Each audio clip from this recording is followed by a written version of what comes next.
Evelyn Carter had perfected the art of being invisible. 2 months working in the Valenti mansion had taught her exactly how to move through rooms without drawing attention, how to fade into the background of conversations, how to exist in proximity to power without ever touching it. She kept her head down, her voice soft, and her sleeves long. Always long sleeves. Even now in the suffocating Chicago heat of late July, she wore a thin cotton blouse buttoned to her wrists while chasing a 5-year-old boy through the sprawling backyard. Leo Valenti laughed as he zigzagged between the perfectly manicured hedges, his dark curls bouncing with each step. He looked so much like his father, the same sharp jawline already beginning to form even at his young age, the same intense brown eyes that could shift from warm to calculating in a single heartbeat. But where Dominic Valenti radiated danger, his son was pure light. If this story already has you hooked, hit that like button and share it with someone who loves a good redemption romance. And don't forget to subscribe, because what Dominic discovers behind that locked door will change everything. "I can't catch Evie," Leo shouted, his tiny feet pattering as he darted toward the stone table, where Rosa had already laid out lunch. The old housekeeper stood by the kitchen door, a gentle smile spreading across her deeply lined face as she watched the little master at play. Evelyn chased after him, breath coming in ragged bursts, yet her lips still held a smile. Sweat soaked the back of her shirt. The heat of July felt as if it wanted to swallow her whole. But Leo's clear laughter made every bit of exhaustion dissolve. This was the part she loved most about the job. Not the lavish mansion, not the generous pay, but a 5-year-old boy with shining brown eyes and a pure heart the world had not yet stained. "Evie is so slow." Leo climbed onto his chair, his legs swinging without reaching the ground. He stretched for the glass of orange juice Rosa had just set down, his little fingers straining to catch the rim. Evelyn saw it happen before it truly happened. Her arm shot out, but the distance was too far, and time seemed to slow in that fateful instant. The glass tipped, wobbled, then crashed over. Cold liquid spilled across her chest and stomach. Evelyn's mouth fell open, as if someone had thrown ice water straight onto her. The thin cotton shirt clung at once to her skin, the white fabric turning transparent in the afternoon sun. I'm sorry." Leo jumped down, eyes wide with fear. "Evie, don't be mad at me. I didn't mean to." But Evelyn did not hear the boy's apology. All she heard was the hard pounding of her heart in her chest, the roar of blood rushing in her ears. She looked down and saw the cloth plastered to her skin, saw the outline of her white bra laid bare. And worse, she knew that if someone looked closely enough, they would see what she had worked so carefully to hide for 2 months. Panic rose like a tidal wave. "It's okay, sweetheart." Evelyn forced her voice to stay calm, even as something inside her was breaking. She knelt to Leo's eye level and pulled a smile into place. "It's only orange juice. Evie will go change for a moment and come right back, all right, Evie? You're really not mad at me." Leo's brown eyes shimmered with tears. "Never." She smoothed his hair. "You sit here and eat lunch with Rosa. Evie will be right back." Evelyn stood, her arms crossing over her chest, by instinct trying to cover whatever she could. She walked quickly toward the servants' quarters, each step like a flight from her own fear. The wet fabric stuck to her skin, icy and heavy, yet that chill was nothing beside the terror tightening around her heart. 2 months. For 2 months she had been careful down to the smallest detail. Always wearing long sleeves even when the heat felt like fire. Always refusing when Leo asked her to go swimming. Always making sure no one came close enough to see. And now, because of a single glass of orange juice, everything could collapse. She pushed open her door, stepped inside, and hurriedly locked it. With her back against the wooden door, Evelyn let out a trembling breath. Safe. She was safe now. No one had seen. No one knew. She did not know that a pair of eyes was watching from the window on the second floor. Evelyn leaned her back against the door, her heart skittering wildly in her chest. She stood there for a moment, trying to steady her breathing, trying to persuade herself that everything was still fine, that no one had seen, that no one knew, that all she had to do was change her clothes and go back to Leo as if nothing had happened. Her trembling fingers fumbled with the buttons.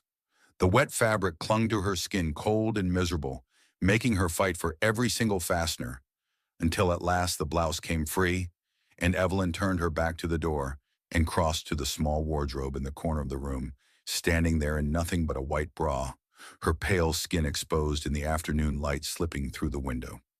A soft click sounded. The door opened. Teresa said the contractor files are in the staff office. The low voice cut off mid-sentence. Evelyn went rigid. Every cell in her body seemed to shut down.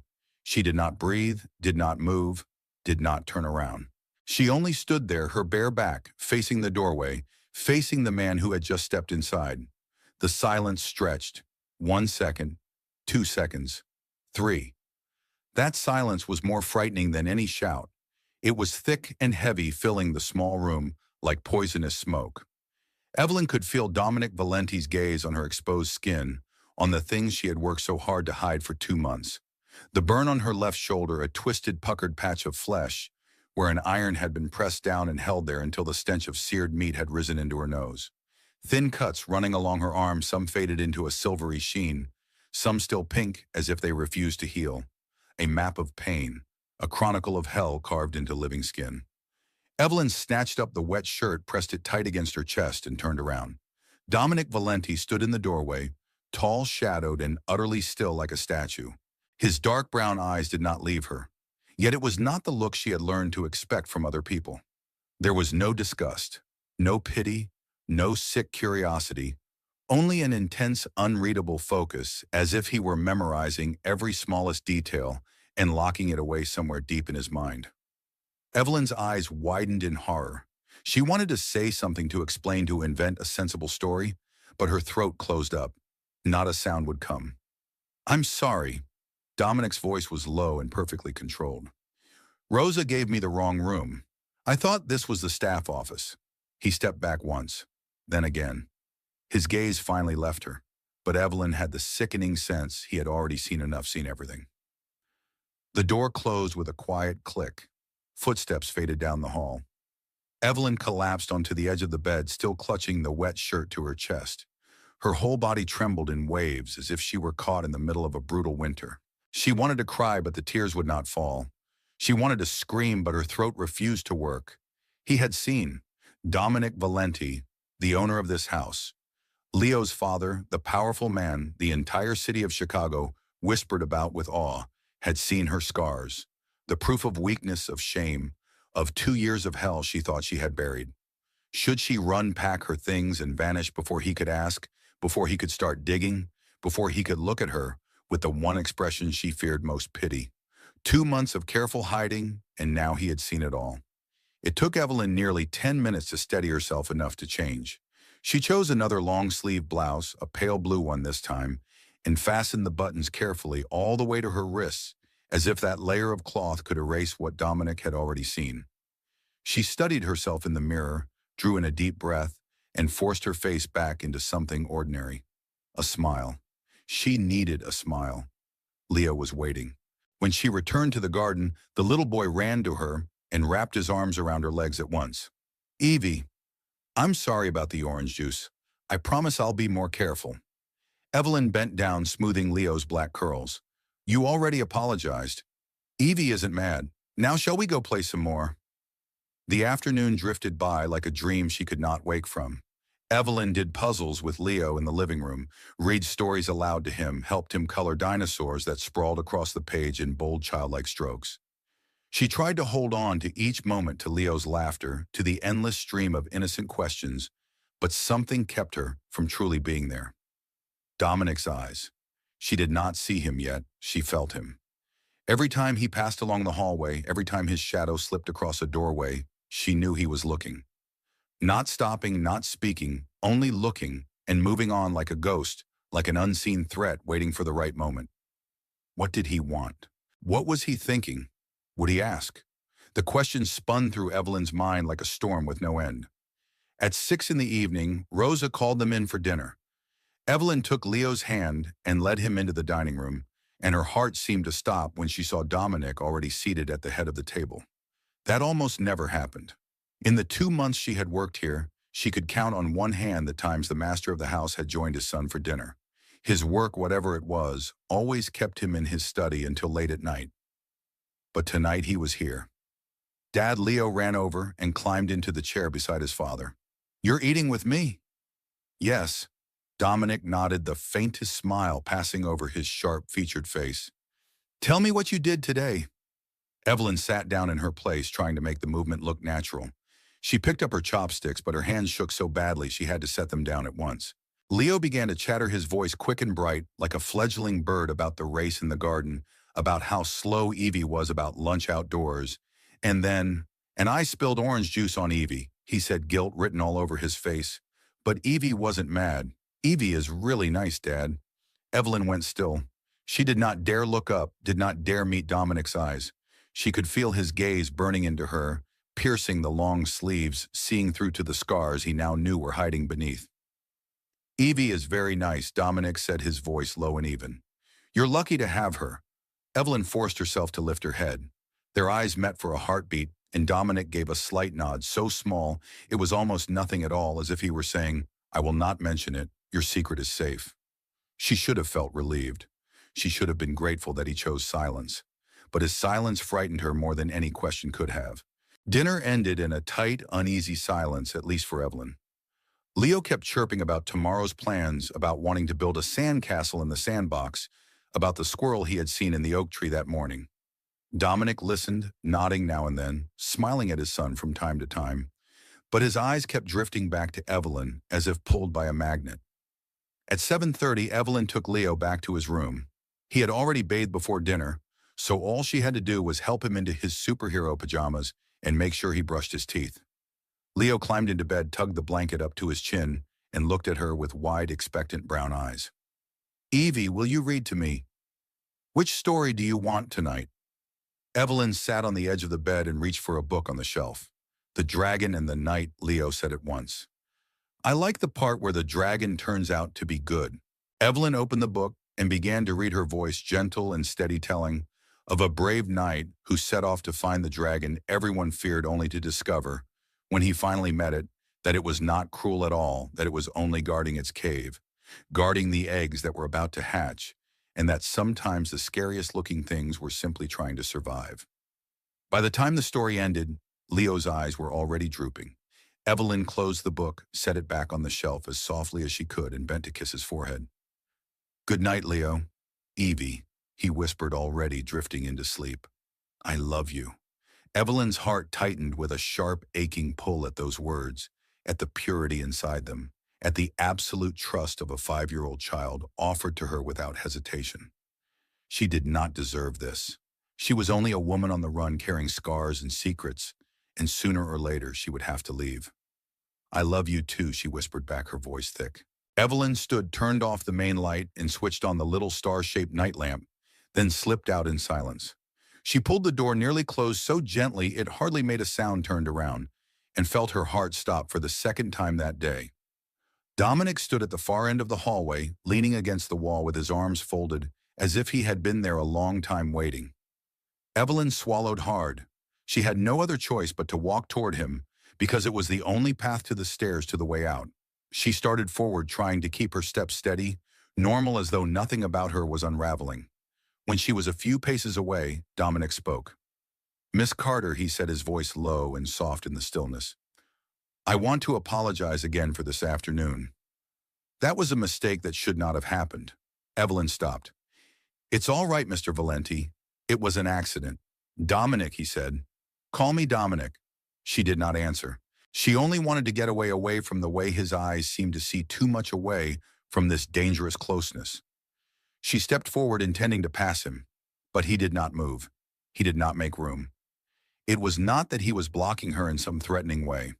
He was simply there, taking up the space, and the hallway was too narrow. Evelyn had to slip past him close enough that her shoulder nearly brushed his chest. She could feel the heat of his body, could catch the scent of expensive cologne threaded with sandalwood and something darker beneath it. Her heart hammered so loudly she was sure he could hear it. She thought he would ask about the scars, about the story behind them, about who had done that to her, but he only said, drive carefully. Evelyn nodded, did not look back, and hurried down the stairs. 20 minutes later, she was home in her small apartment in the suburbs. She locked the door, drew the curtains, checked the lock again, the way she always did, a habit carved into her bones, then sat on the edge of the bed and let out a long breath as if she had just set down a weight too heavy to carry. Her phone vibrated. A message from an unknown number. "I know where you are, Evelyn." The phone screen flared to life in the apartment's darkness, and the words on it felt like knives driving straight through Evelyn's heart. Her hands shook so violently, she almost dropped the phone. And in her mind, one name rang out like a death bell. Marcus Webb, dragging behind it every memory she had tried to bury for 8 months. She had met him when she was 23 in a coffee shop in Denver. Marcus with a charming smile, with honeyed words, with the way he opened car doors for her and called her princess. The first 6 months were heaven. Then heaven turned to hell the moment the apartment door closed, and no one could see the first slaps, the first insults, the slow isolation from friends and family, and finally the thin cuts 2 years spent living inside absolute terror. The phone vibrated again. "You think you can hide from me? Chicago is beautiful this time of year?" Evelyn threw the phone onto the bed as if it were on fire, curled in on herself with a pillow clutched tight, and it felt as though the wall of safety she had built over 8 months was collapsing piece by piece. He had found her after everything she had done, after changing her phone number, after moving to another city, after changing everything that could be changed. Marcus still found her. That night, Evelyn did not sleep. She sat folded into the corner of the bed, her back against the wall, her eyes fixed on the door. Every small sound made her jolt a car passing outside, wind slipping through the window seam, the neighbor upstairs using the bathroom at 3 in the morning. She did not dare close her eyes, did not dare loosen her guard for even a second. The next morning she looked at herself in the mirror and saw a ghost-bruised darkness under her eyes. Skin pale as a sick woman's lips cracked from lack of water. She put on makeup to hide what she could, drank 2 glasses of black coffee to stay alert, then drove to the Valenti mansion. Rosa was the first to notice. "Child, you look terrible," the housekeeper said, taking Evelyn's hand the moment she stepped into the kitchen. "Are you sick? Is something wrong?" "It's nothing," Rosa Evelyn forced a smile. "I just slept badly. The weather's changing." Rosa looked at her with disbelief, but she did not press. She simply pushed a glass of fresh orange juice into Evelyn's hand and told her to eat a proper breakfast.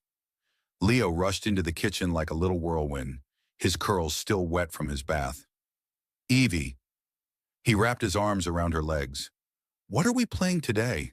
"Anything you want," Evelyn said, bending to hug him back, trying to hide the tremor in her voice. She took Leo into the living room and began making his morning milk the way she always did, but her hands shook too much. The milk spilled over the rim and spread across the tabletop, and Evelyn hurried to wipe it up, but Leo had already seen. "Are you sick, Evie?" he asked, tilting his head, brown eyes full of worry. "Your hands are shaking." "I'm fine," Evelyn swallowed hard. "Evie is just a little tired." She did not know that from the study window on the second floor, Dominic was watching, seeing those trembling hands, seeing the dark circles under her eyes, seeing the way she kept glancing toward the door, as if waiting for something terrible to come crashing in. And he had seen that kind of fear before, in the eyes of people who were being hunted. That day dragged on like a form of punishment. Evelyn tried to keep her focus on Leo, on games and stories, and the small, bright rhythm of a child's world. But her mind kept slipping back to the messages from the night before. She flinched at every unfamiliar sound, every shadow that moved across a window. By 6 in the evening, when Rosa came to relieve her, and Evelyn was finally allowed to leave, she was nearly hollowed out by the strain. The parking area sat behind the mansion, tucked out of sight behind a line of tall trees. Evelyn hurried along the gravel path with her keys already in hand, wanting only to make it back to her apartment and lock the door tight. But the moment her car came into view, she stopped short.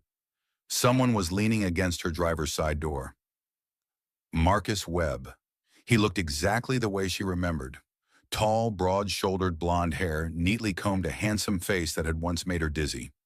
He wore a white dress shirt and black slacks, looking like a successful businessman, not the abuser she had run from. When he saw her, he smiled the smile she used to love, the smile that now made her stomach turn. "Did you miss me, sweetheart?" His voice was sweet as honey, as if they had only been apart for a few days, not 8 months of fear and flight. Evelyn stood rooted to the ground, her body betraying her, refusing to move while her mind screamed at her to run. "Marcus." she whispered, her voice shaking. I missed you so much. He pushed off the car and started toward her. You made me look for you for a long time. Not very obedient, sweetheart. Evelyn stepped back once then again, but Marcus was faster. He snatched her wrist, his fingers clamping down so hard she could feel bone grinding under the pressure. Pain twisted her face. She tried to wrench free, but he was too strong. Let go, Evelyn cried. Let me go. You think you can leave me without consequences? The smile vanished from Marcus's mouth, replaced by the cold, ruthless look she knew too well. You belong to me, Evelyn. You've always belonged to me. Now we're going home and I'm going to teach you to remember that. No. Evelyn fought him, forcing her voice louder. Help me. Somebody help me. But the parking lot was empty. No one. Just her and Marcus and the shadows stretching long as the sun went down. He began to drag her toward a strange car parked nearby, and Evelyn knew that if he got her into that vehicle, she would never have another chance to escape. Then she heard footsteps, steady, deliberate, dangerous. Let her go. The voice cut through the air like a blade, ice-cold thunder low, filled with an authority Evelyn had never heard before. She turned her head, and her heart seized when she saw Dominic Valenti stepping out of the dark. Behind him was Vincent, his security man, a big figure, with a face that looked carved from stone. Marcus frowned, but he did not release her. Who are you, the man who will make you regret it if you don't do what I'm telling you? Dominic moved closer, each step unhurried, yet unmistakably threatening. I won't repeat myself. Let her go. Marcus looked Dominic up and down, then laughed. This is a family matter, buddy. She's my girlfriend. We're just having a little misunderstanding. You should walk away before I lose my patience. Your girlfriend, Dominic echoed it, his voice so cold Evelyn felt the air around them harden. His gaze dropped to her wrist, where Marcus's fingers were squeezing hard enough to bruise, then lifted to the man in front of him. She is my employee. She is under my protection. That makes it my business. Something in Dominic's voice wiped the smile from Marcus's face. For the first time, Evelyn saw a flicker of hesitation in his eyes, but arrogance ran too deep in Marcus's bones, and he was not used to being challenged. You don't know who you're messing with, Marcus snarled. No, Dominic said, and something frightening flashed in his dark brown eyes. You don't know who you're messing with? Marcus did not let go. It was the biggest mistake of his life. Everything happened in an instant. Dominic moved so fast Evelyn almost did not see it.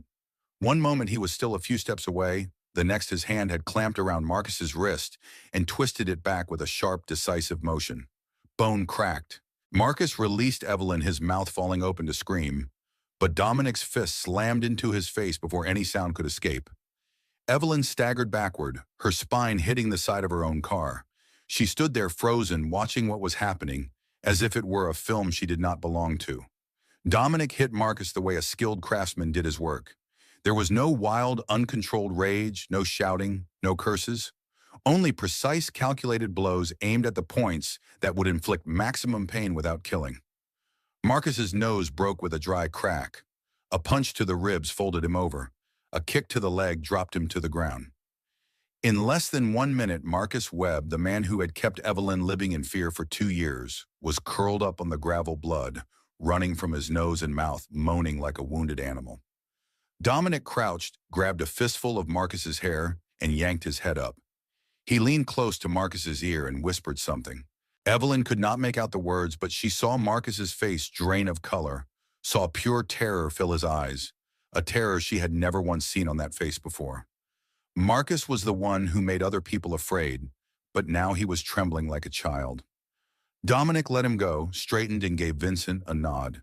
The bodyguard stepped forward, seized Marcus by the collar, as if he were lifting a bag of trash, and dragged him toward the strange car. He shoved Marcus into the driver's seat, bent down, and said in a low, rough voice, "Leave Chicago tonight. If your face shows up in this city again next time, no one will find the body."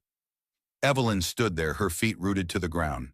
She had just witnessed who Dominic Valenti really was. Not the wealthy businessman everyone assumed, not the gentle single father she saw when he was with Leo, but something far more dangerous, far darker, something the whole city of Chicago whispered about with awe. Dominic turned toward her, And strangely, the instant his eyes met hers, everything changed. The ruthless coldness vanished, replaced by a concern that was almost gentle. He came closer slowly, as if he was afraid of startling her. "Are you all right?" His voice was soft, warm, nothing like the icy one he had used on Marcus only minutes earlier. Evelyn opened her mouth, but no sound came out. She did not know whether to fear him or thank him. This man had beaten another man to the edge of unconsciousness without changing his expression, and now he was looking at her as if she were something fragile that needed shelter. "You're shaking," Dominic observed, and she realized he was right, her whole body trembling in waves as if she were standing in the middle of winter. She tried to speak. "I don't know. You're not going back to your apartment tonight," Dominic said, and his tone was not a question or a suggestion. It was a statement. "He knows where you live." Evelyn shook her head, trying to find her voice again. "I can't stay here.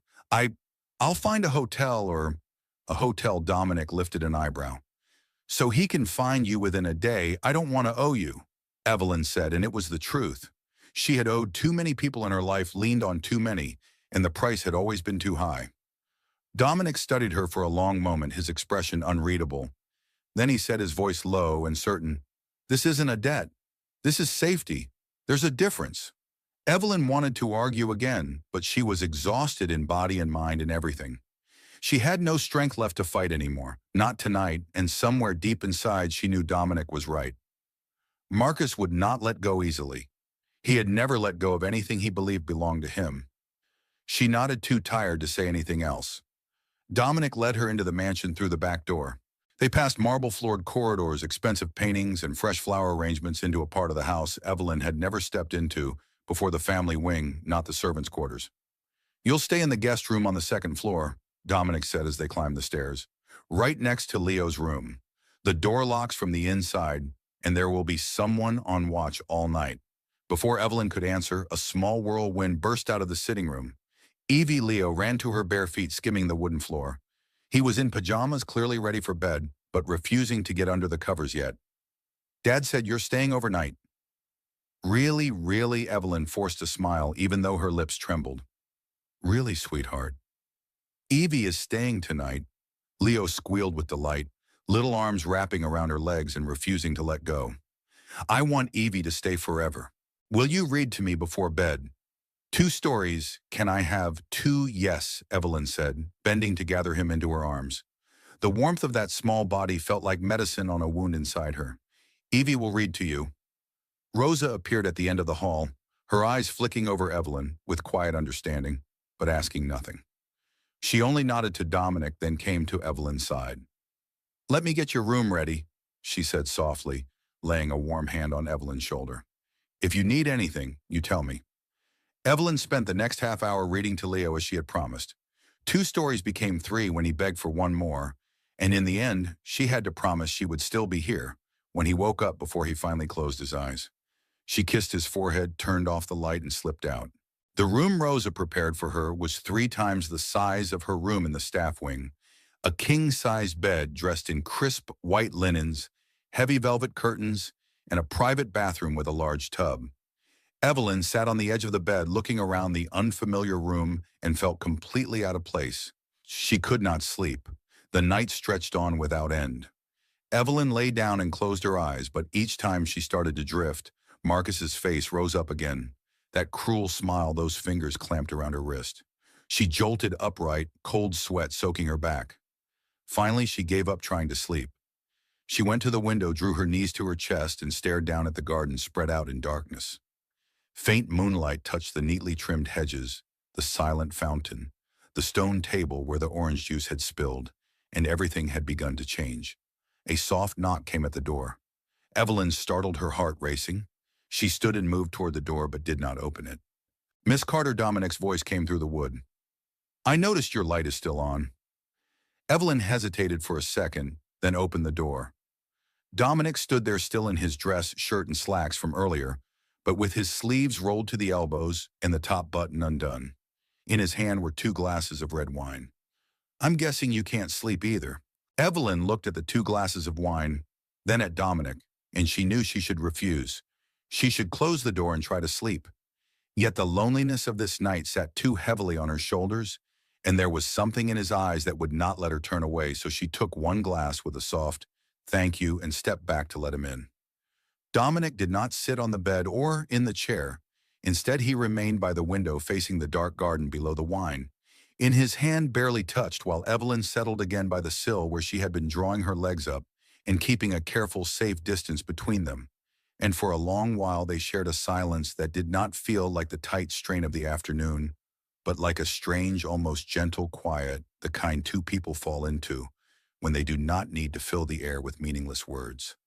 At last, Dominic spoke, his voice low and light in the deep hours. "You do not have to say anything if you do not want to." "I did not come here to ask," and Evelyn stared at him surprised, because she had braced herself for questions about the scars, about Marcus, about the past she was running from. Yet he did not ask. He only stood there with a patience that felt endless, and her throat tightened as she managed. "Why?" Her voice rough. "Why did you help me?"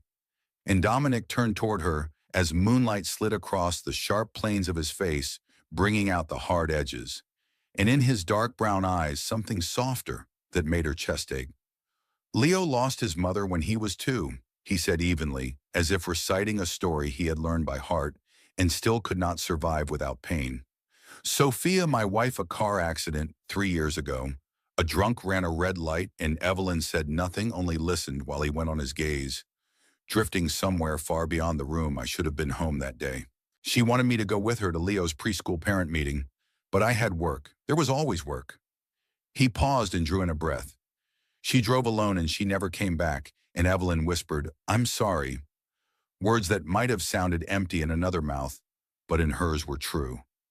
"I was not there to protect her," Dominic said, and for the first time Evelyn heard a fracture in his voice. "I am the man this entire city fears, yet I could not protect the woman I loved." Then his eyes found hers, direct and unflinching. "I will not make that mistake again." And Evelyn understood, she understood why he had stepped in. Not because she was special, but because he was paying a debt to himself, to the wife he had lost, to the guilt he had carried for 3 years. Bitterness rose in her before she could stop it, sharp and defensive. "So this is pity," she said, hating the way it sounded, even as it left her. "You see a weak woman who needs saving, and you think of your wife." And Dominic's brow drew together. "You think you are weak," he said, and Evelyn let out a thin, humorless laugh. "Do you not?" she answered. "You saw the scars. You know I let a man do that to me for 2 years." And Dominic nodded, once his voice steady. "I saw the scars, and I do not pity you. I respect you." And Evelyn lifted her head, stunned, as he continued and took a single step closer. "A weak person does not survive what you survived. A weak person does not escape on her own, does not rebuild a life from nothing, does not get up each day and keep moving forward while carrying wounds like those." And he stopped in front of her, looking down with an expression she could not decipher. "You are not weak, Evelyn. You are a survivor," and it hit her with a force that stole her breath, because it was the first time he had spoken her name. Not Miss Mitchell, not you, but Evelyn, the sound of it in his low voice tightening something deep in her chest. She did not know what to say, because no one had ever spoken to her like that. No one had ever looked at her scars and seen strength instead of weakness, victory instead of failure.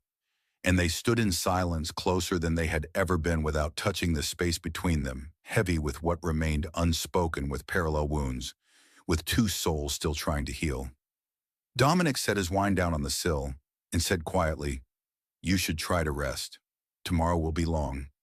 Then he walked to the door, and Evelyn wanted to call him back, wanted to give words to everything crowding her throat, but it clenched shut until, when his hand was already on the knob, she forced out Dominic, and he paused and looked back, and she whispered, "Thank you for everything," and he gave the slightest nod before he stepped out and closed the door behind him, leaving Evelyn sitting in the dark with the wine cooling in her hand.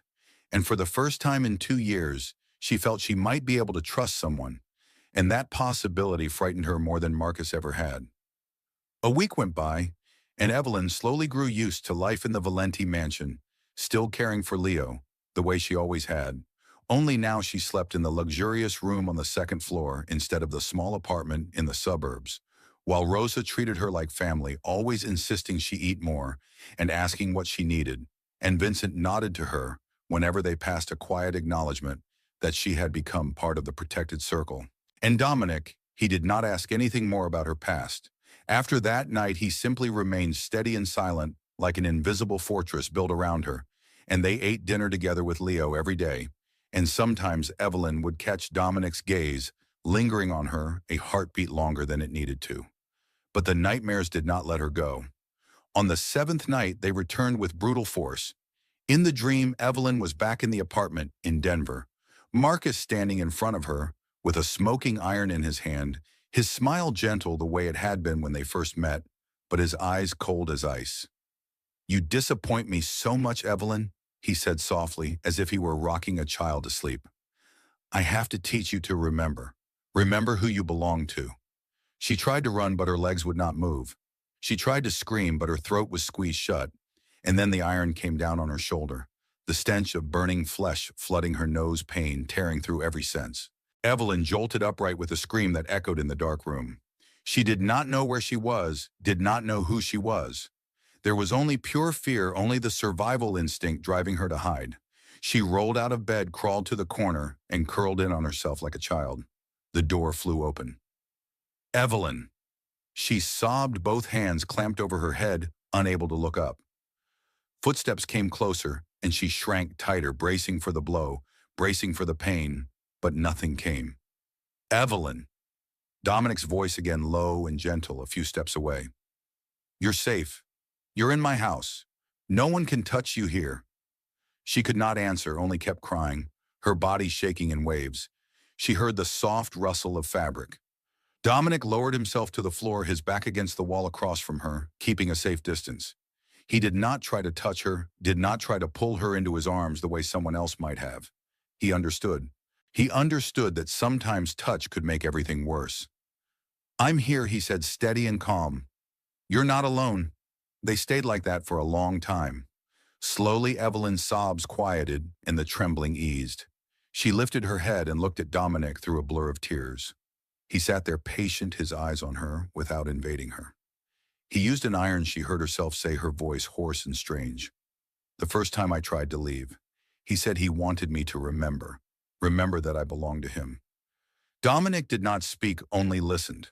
"The cuts were punishment," she went on, as if once she had opened her mouth she could not stop.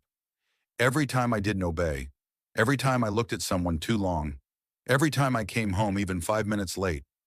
She looked down at her arm where thin scars hid beneath the fabric. 2 years.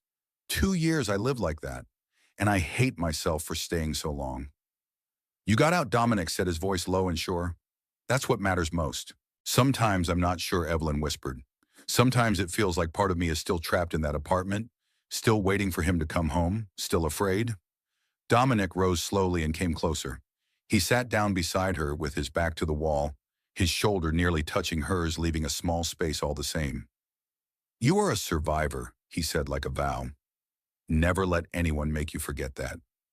Not even you." Then he held out his hand palm up, an invitation without pressure. Evelyn stared at that hand for a long moment, then placed her own into it, her icy fingers resting in the warmth of his palm. Dominic closed his hand around hers, gentle but firm, and he did not let go until she fell asleep again. The next morning, Evelyn woke up on the bed with no memory of when she had moved from the corner of the room, sunlight slipping through the curtains, and she realized someone had pulled a blanket over her. Dominic, and she remembered his hand closing around hers, remembered that warmth, remembered the feeling of safety as she sank back into sleep. And she did not know how she was supposed to face him after last night, but life kept moving anyway. Leo needed her, and Evelyn could not let shame stop her from doing her job. So she showered, changed, and stepped out of the room as if last night had never happened.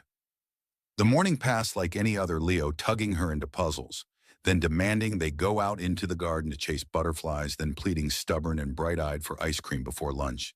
And Evelyn gave in, letting herself breathe in the simplicity of these moments, as if they were the only clean air left in the world. In the early afternoon, when Leo went down for his nap and Rosa was busy in the kitchen, Evelyn walked the hallway to find the book she had forgotten in the sitting room that morning. And when she passed the heavy oak door of Dominic's study, The voice that carried through it made her stop short. I don't care how many men he has, Dominic said, cold and sharp as a blade. He touched our goods. He pays for it. Evelyn stood frozen outside the door, her heart hammering. Handle it cleanly? He continued, his tone steady without a flicker. I want results before the weekend. And make sure no one can find anything. The blood in Evelyn's veins seemed to turn to ice. She knew she should walk away, pretend she had heard nothing, but her feet refused to move, and pieces began sliding into place. The wealth that never quite made sense. The security detail, the way all of Chicago whispered the name Valenti with wary reverence, and the way Dominic had hit Marcus in the parking lot, professional and ruthless like a man who had done it hundreds of times. The door swung open. Dominic stood there with the phone still in his hand, and his eyes read her in an instant.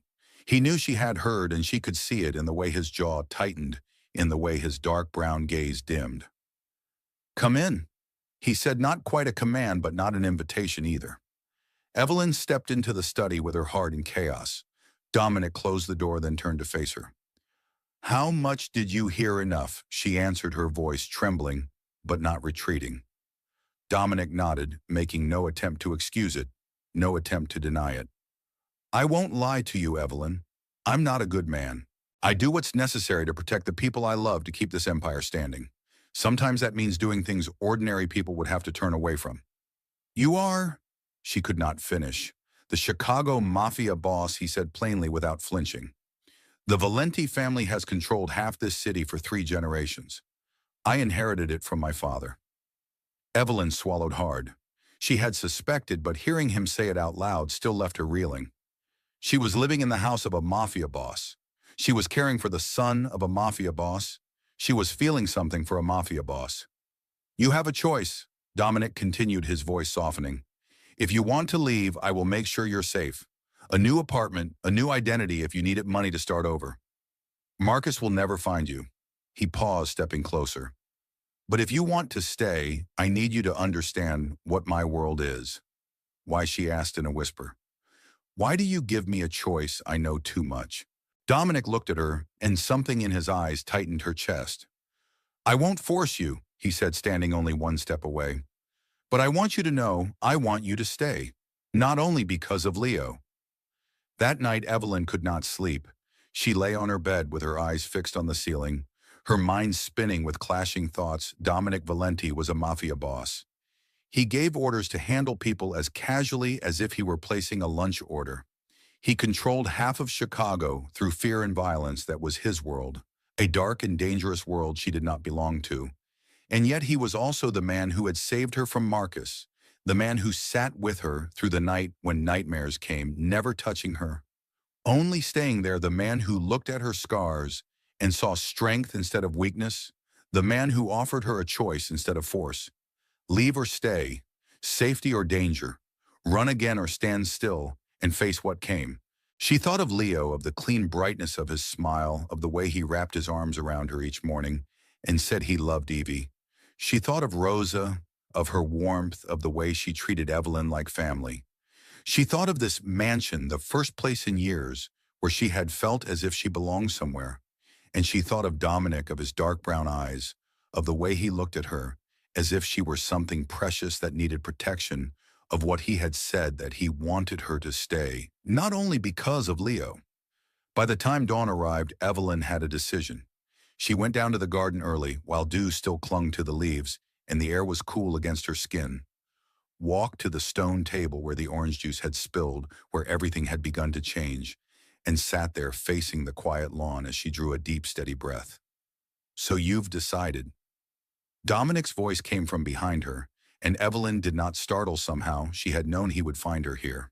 He stepped closer and sat beside her on the long stone bench, not wearing his usual suit. Only a white shirt and black slacks, his hair slightly fallen over his forehead, as if he had not slept either. I thought all night, Evelyn said, her gaze drifting into the distance. About leaving, starting over somewhere else. Safe. Dominic said nothing, only waited. But I've been running my whole life, she continued, her voice soft but certain. Running from Marcus. Running from the past. Running from anyone who came too close. She turned to him. I'm tired of running, Dominic. Then what do you choose? Evelyn drew in a breath. For the first time in my life, I want to stay because I want to, not because I'm afraid not, because I'm being forced, not because I have no other choice.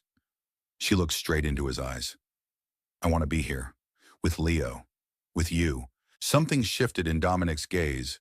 The tension she had not realized he was holding seemed to loosen, replaced by something softer, warmer. You know my world is dangerous, he said, his voice low.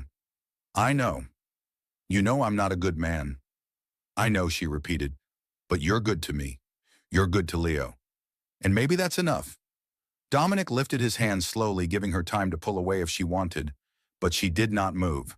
His fingertips touched her shoulder, the place he knew a scar was hidden beneath the cloth.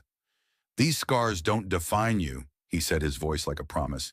They're part of you, but they're not all of you. You're more than that, stronger than that. Evelyn felt her eyes burn. No one had ever said that to her. No one had ever touched her with such gentleness, as if she were something worth cherishing instead of something meant to be destroyed. Dominic leaned down slowly, giving her every chance to refuse, but she did not refuse. She lifted her face to meet him. Their first kiss was light as breath, not hurried, not demanding only the soft touch of lips, a silent question. And when Evelyn placed her hand on his chest and felt the quick beat of his heart beneath her palm, she realized he was trembling too. The man all of Chicago feared was shaking as he kissed her. She returned the kiss, and for the first time in many years, she did not feel afraid being close to a man. The next 2 weeks were the happiest stretch Evelyn had ever known. Everything changed after the kiss in the garden, not in some loud, dramatic way, but in small, gentle shifts like water seeping into parched ground. Dominic no longer kept his distance. He touched her when he passed a hand resting lightly at her back. A brief kiss brushed against her forehead, and Evelyn no longer flinched each time he came close. In the mornings they ate breakfast together like a family, Leo sitting between them, chattering about last night's dreams and the day's plans. Dominic listening to his son with a patience Evelyn knew he rarely offered anyone else. And she sat there with her coffee, watching father and son, her heart settling into the steady rhythm of contentment. Dominic began coming home earlier. Instead of working late into the night behind closed doors, he appeared at dinner on time, pulling out a chair beside Evelyn, as if it were the place he had always belonged. They talked about everything and nothing about Leo's day, about the book Evelyn was reading, about weekend plans, ordinary conversations for ordinary people, and Evelyn could hardly believe she was living inside something so normal. Leo noticed the change in his own way. Evie is my Evie, he announced one afternoon as they worked on puzzles in the living room. My Evie and Dad's. Evelyn laughed, her heart melting. Yes, sweetheart. Your Evie. Rosa watched them with an expression Evelyn could not fully read. There was satisfaction in it and joy, but also something like relief, as if she had been waiting for this for a long time. It's been so long since I've seen him smile like that, Rosa told Evelyn one evening as they washed dishes together. Since Mrs. Sophia died, he's been like a shadow. But child, you brought the light back into this house. Evelyn did not know what to say. She only lowered her head, trying to hide the emotion rising in her chest. At night, Dominic came to her room, not to do anything else except lie beside her and hold her so she could sleep with the feeling of safety. Sometimes they talked until late. Sometimes they lay in silence, listening to each other breathe. And when the nightmares came, Evelyn no longer faced them alone. Dominic was there, always there, his low voice whispering at her ear, telling her she was safe, telling her he was there. Evelyn began to believe that maybe she had truly escaped. Marcus was gone. No more threatening messages, no more lurking shadow. Vincent reported that he had left Chicago that very night back to Denver, with a broken nose and a few cracked ribs. Maybe he had learned his lesson. Maybe he had finally understood that Evelyn was no longer easy prey. She began to dream about the future, about staying in this mansion forever, about watching Leo grow up, about waking beside Dominic every morning until the end of her life, dreams she had never dared to have before, now stirring in her heart like seeds planted in spring. Everything seemed perfect, too perfect. She did not know that Marcus never gave up. He was only waiting and watching. That afternoon began like any other afternoon. Dominic left for a meeting early in the morning, kissed Evelyn's forehead before he went and promised he would be back before dinner. Leo was napping in his room with Rosa, keeping watch beside him, knitting and humming an old song under her breath. Evelyn decided to go out to the garden with a book to breathe in the soft afternoon sun and the clean air. She settled into the familiar stone chair, her novel open on her lap, yet her gaze kept drifting past the neatly trimmed hedges, past the fountain murmuring to itself across the garden she now thought of as home. 2 months ago she had come here like a ghost trying to disappear. Now she belonged to this place. A rustle sounded behind her. Evelyn turned, thinking perhaps Rosa had come to call her in, but it was not Rosa. Marcus Webb stepped out from behind the hedge with that familiar, terrifying smile on his mouth. His nose was still a little swollen, a trace left by Dominic's beating, but his eyes were the same as ever, cold and ruthless. "Did you miss me, sweetheart?" The blood in Evelyn's veins turned to ice. She sprang to her feet, the book slipping from her hands to the ground, and instinct screamed at her to run, but her legs felt nailed to the stone beneath her. You shouldn't be here," she stammered. "Security? Security?" Marcus scoffed as he moved closer. "I've been watching this place for 2 weeks, Evelyn. I know everyone's schedule. I know when the Mafia bastard goes to his meetings. I know when the guards change shifts. I know the weak spot in the back fence." He tilted his head, his gaze sliding over her body with a sickening sense of ownership. "You think you can hide from me? You belong to me, Evelyn. You've always belonged to me." He seized her wrists, those familiar fingers, clamping down hard enough to make her flinch with pain, and he began dragging her toward the fence, toward the gap he had slipped through. "That Mafia bastard thinks he can keep you from me," Marcus growled as he pulled her along. "You think he really loves you. You're just his toy, Evelyn. A broken doll he'll get tired of and throw away. But me, I'll never throw you away. You're mine." The old fear surged up in Evelyn's chest, the helplessness, the smallness, the feeling that she had no right to decide anything about her own life. And 2 years of hell came rushing back, the nights of silent crying, the wounds, the useless apologies. But something was different this time. Anger. It rose from the deepest part of her, hot and fierce. She thought of Dominic, of the way he looked at her as if she were something precious. She thought of Leo, of his smile, of the words, "I love you, Evie," each night before sleep. She thought of the life she was building, the happiness she had found, and she thought of Marcus trying to steal all of it away. No, not this time. Evelyn stopped so suddenly Marcus lost his balance, and before he could react, she spun and drove her fist straight into his face. Her punch was not as powerful as Dominic's. She did not know how to fight. But she poured all 2 years of pain, all the fear and hatred into that blow, and it landed. Marcus stumbled backward with one hand over his nose, his eyes wide with disbelief. He could not believe it. His prey, the woman who used to shrink at his feet, had struck back. "I'm not afraid of you anymore." Evelyn shouted, her voice shaking, but not with fear, with fury, with the shock of finally finding her own voice. "I'm not your object. I don't belong to you. I don't belong to anyone but myself." Marcus straightened, and his expression changed. The disbelief vanished, replaced by blind rage, the kind of rage Evelyn knew too well, the kind that came with pain. "You'll regret that," he snarled, his hand dropping to his waistband. He pulled out a knife. The blade gleamed under the afternoon sun. Marcus advanced on Evelyn, one slow, unhurried step at a time, like a predator who knew his prey had nowhere left to run. And Evelyn backed away, her eyes never leaving the strip of steel swaying in his hand, refusing to turn and run.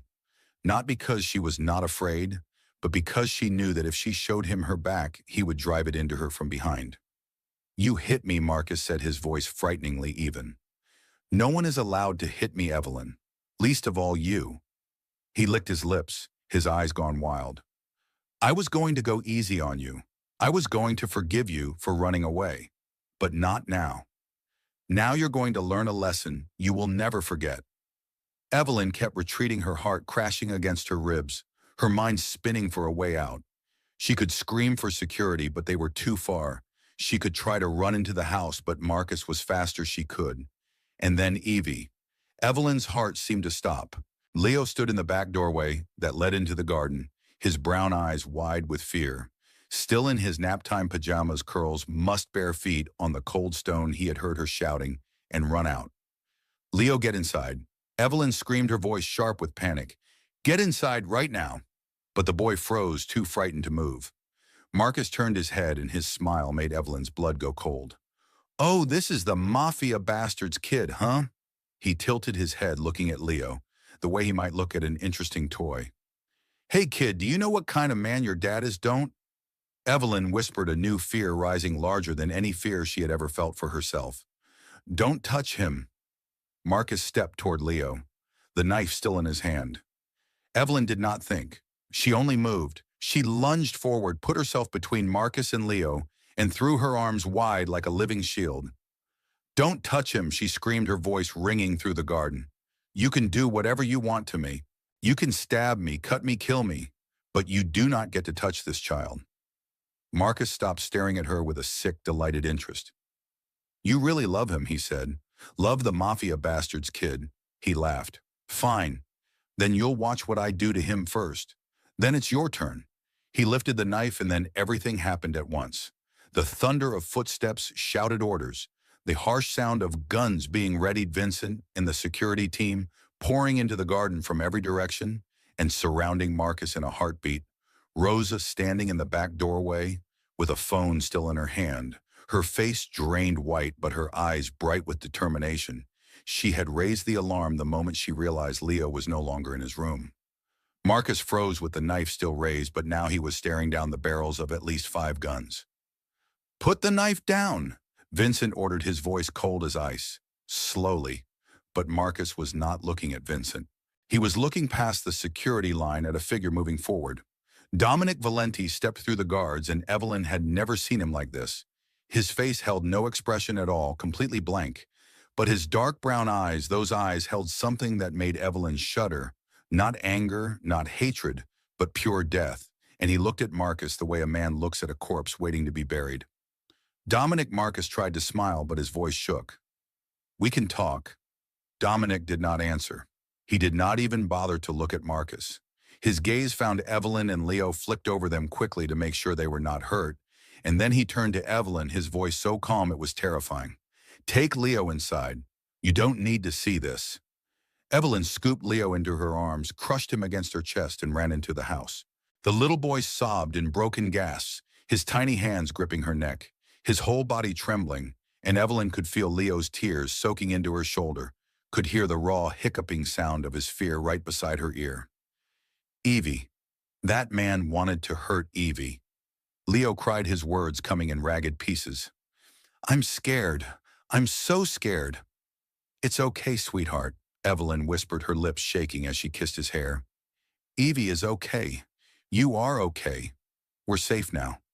She carried him into the sitting room, sat down on the sofa, and held him in her lap, rocking him gently, and humming a lullaby she still remembered from her own childhood, trying to quiet the boy's terror and her own at the same time. Slowly, Leo began to calm. The crying softened, but he clung to her as if he feared she might vanish.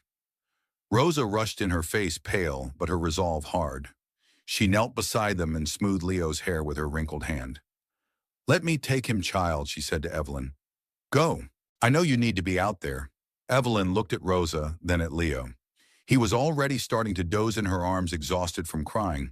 She eased him into Rosa's embrace, kissed Leo's forehead one last time, and stood. She knew what she had to do. Evelyn ran back into the garden, her heart pounding, not from fear now, but from a fierce, steady determination. She knew Dominic. She knew his world. She knew what would happen to Marcus if she did not intervene. When she arrived, Marcus was on his knees in the gravel with his hands bound behind his back, his face bruised and swollen. Dominic stood in front of him, his gaze still cold as ice, and Vincent was handing Dominic a gun. Don't kill him. Evelyn's voice carried across the garden, clear and unwavering. Everyone turned to look at her.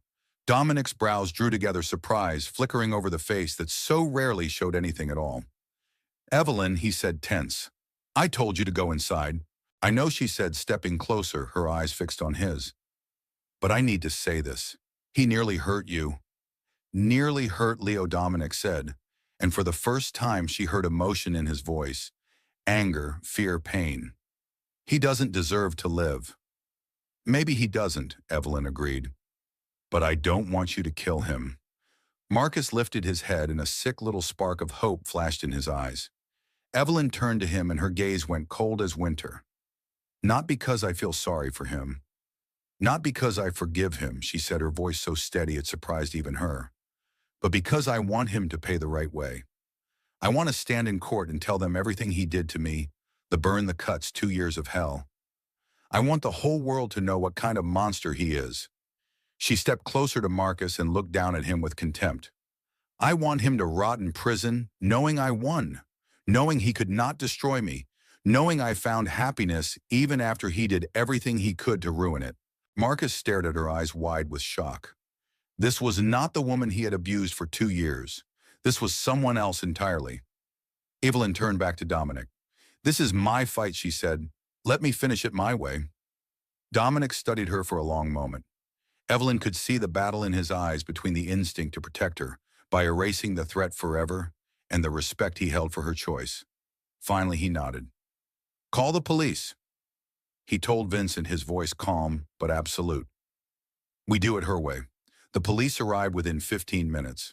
Evelyn stood and watched as they cuffed Marcus, read him his Miranda rights, and shoved him into the patrol car. There was no triumphant smile left on his face, no sick, possessive stare, only a criminal in custody shrinking beneath the pulsing lights of the cruiser. A female detective approached Evelyn with a notebook in hand, her expression sympathetic but professional. Miss Carter, we need to take your statement. Evelyn nodded and she began to tell it. She told her about the threatening messages about Marcus tracking her to Chicago. She told her about the time he appeared in the parking lot 2 weeks earlier, about the way he broke into the mansion today. She told her about the knife, about how he threatened her and Leo. And then, her voice trembling but unbroken, she pulled back her sleeve. The detective drew in a sharp breath when she saw the scars. He did this, she asked, her voice tight. The burn is from an iron, Evelyn said, her finger tracing the twisted patch of skin on her shoulder. The cuts were punishment every time I didn't obey.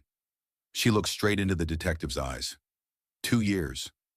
I lived with him for 2 years in hell. The detective wrote as Evelyn spoke, her face darkening with every detail. Then Dominic stepped forward and handed the detective a USB drive. This is additional evidence, he said, calm and controlled. Denver police records on Marcus Webb. 3 prior abuse cases, 2 of them dropped because the victims were afraid. A statement from a former co-worker about his controlling behavior, and hospital records from times victims were admitted with suspicious injuries. Evelyn turned toward him, stunned. You, she whispered. I investigated from the moment you came here.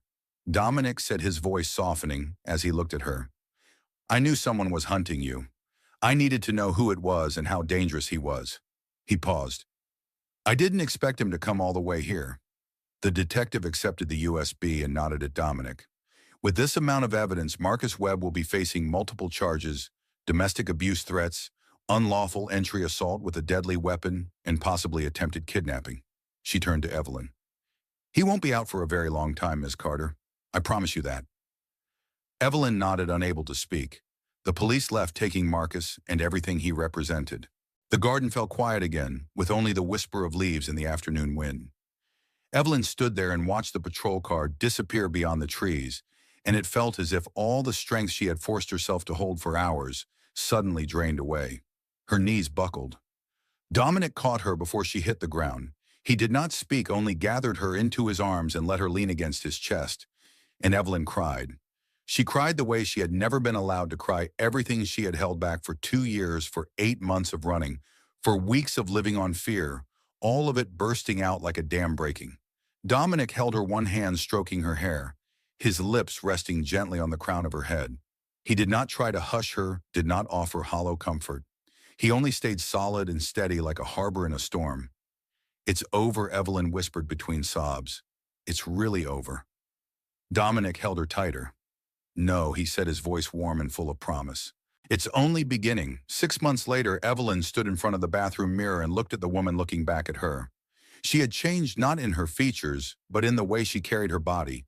Her shoulders no longer curled forward, as if she were trying to make herself as small as possible. Her eyes no longer slid away from other people's gaze. And today, for the first time in many years, she was wearing a short-sleeved shirt. The scars were still there, the twisted burn on her shoulder, the thin lines running along her arm. They would never disappear completely. But Evelyn no longer looked at them with shame. Marcus Webb had been sentenced to 12 years in prison 3 months earlier. Evelyn had stood in court and told everything he had done, meeting his eyes as the judge read the sentence. He would grow old behind bars, and she would live her life on the other side of them. She started therapy in the second month. Dr. Nguyen, a middle-aged woman with a gentle voice and eyes that did not judge, helped her untangle each knot inside her. The sessions were not easy. There were days she cried for the entire hour, days she could not speak at all. But slowly, little by little, she learned to forgive herself for staying with Marcus too long, learned to believe she deserved to be loved. In the fourth month, she enrolled in psychology at the University of Chicago. Dominic offered to pay the tuition, but she refused. She wanted to do this herself with her savings and a student loan she would pay back over time. This was her path, and she wanted to walk it on her own feet. Her relationship with Dominic grew slowly but solidly. He was patient with her in a way she had never believed a man could be. He did not push, did not demand. He was simply there, day after day, until she was ready to open her heart all the way. Now his bedroom was her bedroom too, and she woke each morning in his arms as if it were the most natural thing in the world. And Leo, now 6 years old, had become the center of her life. Mama Evie. The call rang out from the next room, and Evelyn's heart still melted every time she heard it. Leo had started calling her that 2 months earlier, on an ordinary evening when she was reading to him. He had looked up, brown eyes so much like his father's, and asked Evie, "Can I call you Mama?" She had cried, she had held him tight, and she had managed to say, her voice thick, "Yes, sweetheart. You can call me Mama." Dominic had been standing in the doorway when it happened, and she saw his eyes shine with tears too. Evelyn stepped out of the bathroom and went down to the kitchen where Rosa was making breakfast. The housekeeper turned and her gaze stopped on Evelyn's bare arms. Rosa went still for a moment. Then she came forward, took Evelyn's hands in both of hers, and tears began to fall. "My child has come back to herself," she whispered, her voice breaking. "At last you're back." Evelyn hugged her and she cried too. That night, after Leo had fallen asleep and the mansion sank into silence, Dominic lay beside her in bed. He lifted his hand, his fingers tracing the scar on her shoulder, then bent to press a kiss there. He kissed each scar, each thin line, as if it were a sacred ritual they had created for no one but themselves. "Proof you survived," he whispered against her skin. "Proof you are stronger than everything that tried to destroy you." 18 months later, Evelyn stood before the mirror in the dressing room, and she could hardly believe what she was seeing. The ivory white wedding dress hugged her body, its long train falling in soft layers over the wooden floor. Yet what held her gaze was not the delicate lace or the pearls sewn along the bodice, but her bare shoulders, the strapless cut laying her shoulder line and arms completely open to the light, revealing the twisted burn and the thin scar lines she had once been so ashamed of. She thought she would hide them for the rest of her life. Rosa stood behind her, hands trembling as she fastened the veil into Evelyn's hair. "You're so beautiful," she whispered, her voice thick with emotion. "Sophia would be so happy to see this. She would be so happy to know Dominic and Leo have you." Evelyn closed her fingers around the housekeeper's hand, her own eyes stinging. 2 years earlier, she had come to this mansion like a ghost trying to disappear. Now she was preparing to become its mistress. The wedding was held in the garden right beside the stone table where the orange juice had once spilled, where everything had begun to change. Dominic had offered to rent a grand venue, but Evelyn wanted it here. This place meant something to her. This place had witnessed their journey. There were only a few dozen guests, Dominic's family from the business world, a few co-workers Evelyn had grown close to over the past year, and Rosa standing in the front row with a handkerchief already soaked through before the ceremony even began. But the one who made Evelyn want to cry the most was Leo. The boy, 7 years old now, walked between the rows of chairs carefully carrying a velvet pillow, with the 2 wedding rings resting on it, dressed in a tiny black suit that matched his father's. His curls neatly combed, his smile bright enough to light the whole garden. "Mama Evie is so pretty," he stage whispered as she passed, and everyone laughed. Evelyn found Dominic's eyes at the end of the aisle, and she forgot how to breathe. He stood there tall and powerful in a black suit, but his dark brown eyes were soft in a way only she ever saw. And when she reached him, he took her hand, and she felt as though she had come home. The ceremony was simple and beautiful. They exchanged vows, exchanged rings, and when Dominic kissed her, applause rose across the garden. Rosa sobbed openly. Leo bounced on his feet and shouted, "Dad kissed Mama Evie, making everyone laugh again." After the guests had gone and Leo had been taken to bed by Rosa, Evelyn and Dominic stayed behind in the garden under the glow of shimmering lights, and she leaned into his shoulder looking up at a star-filled night sky. "I have something I want to tell you." She began thinking of what she had discovered the week before, about my new job. Evelyn had graduated 2 months earlier with a psychology degree she was prouder of than anything she had ever held in her hands. And 3 weeks earlier, she had started working at a nonprofit organization that specialized in helping victims of domestic violence. The pay was not high, but the work mattered. Every day she helped women like the woman she had once been, helped them find their voice and their strength again. "I found your name on the donor list," she said, sitting up so she could look at him. "You've been funding this organization for 5 years from before you ever met me." Dominic did not look surprised. "I knew you would find out. Why didn't you tell me?" "Because I didn't want you to think that was the reason you got the job." He took her hand. "I started donating after Sophia died. I wanted to help women who had no one to protect them." He paused, his fingers brushing softly over the back of her hand. "When I met you, when I learned your story, I hoped that one day you would find your way there. But you earned this work on your own, Evelyn. Not because of my money." Evelyn looked at him, her heart filling with so much love she thought it might break. "I love you," she whispered. "I know," he said with a smile, drawing her closer. "I love you too."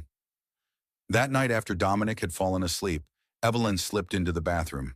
She stood before the mirror and looked at the familiar scar on her shoulder, the thin lines on her arm, but her eyes caught on something else. She set her hand on her belly where something new was beginning to grow inside her. 2 pink lines. Evelyn stared at the pregnancy test in her hand, and the world seemed to stop turning. She had suspected it all week when the morning nausea began, when she realized her period was nearly 2 weeks late. But seeing the result right in front of her was something else entirely. She was pregnant. She, Evelyn Carter. The woman who once believed she would never have a family, never step out of the shadows, was carrying a tiny life inside her. She sank onto the edge of the bathtub, legs trembling, until she could no longer stand, joy and fear braided together in her chest like 2 snakes coiling around the same breath. She was happy, happy enough to cry, and yet she was terrified.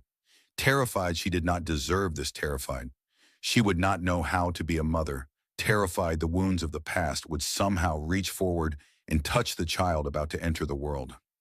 Evelyn, Dominic's voice came from outside the door, threaded with worry. She had been in the bathroom too long. The door opened and he stepped in.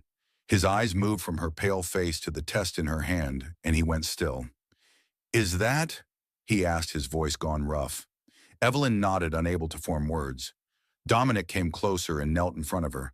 He gently took the test from her fingers, looked at the 2 pink lines, and she watched the expression on his face shift, surprise, first then concern, as he took in the panic in her eyes, and finally as the truth settled into him, the purest happiness she had ever seen on his face.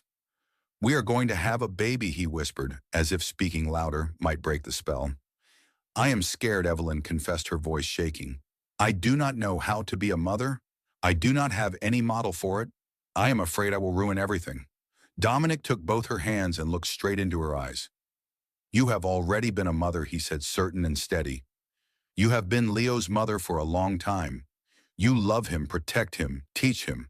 You have proven you are a wonderful mother." He lifted a hand and smoothed her cheek. "And I will be here every step of the way. We will do this together." Evelyn cried from relief, from happiness, from the moment she finally believed she deserved all of this goodness. They told Leo at breakfast the next morning. The boy sat at the table chewing pancakes when Dominic and Evelyn took the seats across from him. "Son, your father and Mama Evie have something we want to tell you," Dominic began. Leo looked up, round-eyed with curiosity. "You are going to be a big brother," Evelyn said, holding Dominic's hand beneath the table. "Mama Evie has a baby in her belly." Leo went silent for a beat, working it through, and then his eyes lit up like fireworks. "A real baby." He jumped down from his chair and raced around the table to Evelyn. "A real baby? I get to be a big brother." "Yes, sweetheart. Can I teach the baby puzzles and read stories and chase butterflies in the garden? He fired off so excited he practically bounced in place. I will be the best big brother. I promise. Evelyn pulled him into her arms and tears spilled again. This was her family. This was her life. This was the thing she had not dared to dream of 2 years ago. That afternoon they sat in the garden, the same garden where the orange juice had once spilled, where her scars had first been discovered, where their first kiss happened, where they had been married. Evelyn sat in the familiar stone chair, leaning into Dominic's shoulder, one hand resting over her belly, where that small life was growing, while Leo ran nearby, chasing a yellow butterfly, his clear laughter ringing through the hedges and the fountain's quiet song. Evelyn looked down at her bare arm at the scars that had become a natural part of her now. Those scars had once been a reminder of everything Marcus took from her confidence, her peace, the bright years of her youth. But now they were something else. They were a map leading her through darkness into light, leading her to this mansion, to Dominic, to Leo, to the family she was building, to the child she carried. She looked at Dominic, the man who had seen the worst parts of her and still chose to stay. She looked at Leo, the boy who called her mama and loved her without conditions. She looked at this garden, the place where she once tried to become invisible, tried to fade into the background, tried to exist without being seen, and she realized she did not want to disappear anymore. For the first time in her life, Evelyn Carter wanted to be seen. Evelyn's story is a reminder that no matter how painful the past is, we can still heal and find happiness, that scars do not define us. They are only proof that we survived and grew stronger than what tried to destroy us, and that every person deserves to be loved, protected, and allowed to live a full life. If you feel this story touch your heart, please tap the like button and share this video with the people you love. And do not forget to subscribe to the channel so you do not miss more emotional stories each day. How did this story make you feel? Did it remind you of anything in your own life? Share your thoughts in the comments below. We truly want to hear what is in the deepest part of your heart. Thank you for staying with us until the end of the video. Wishing you strong health, a joyful life, and peace in your days. Goodbye for now and see you in the next video.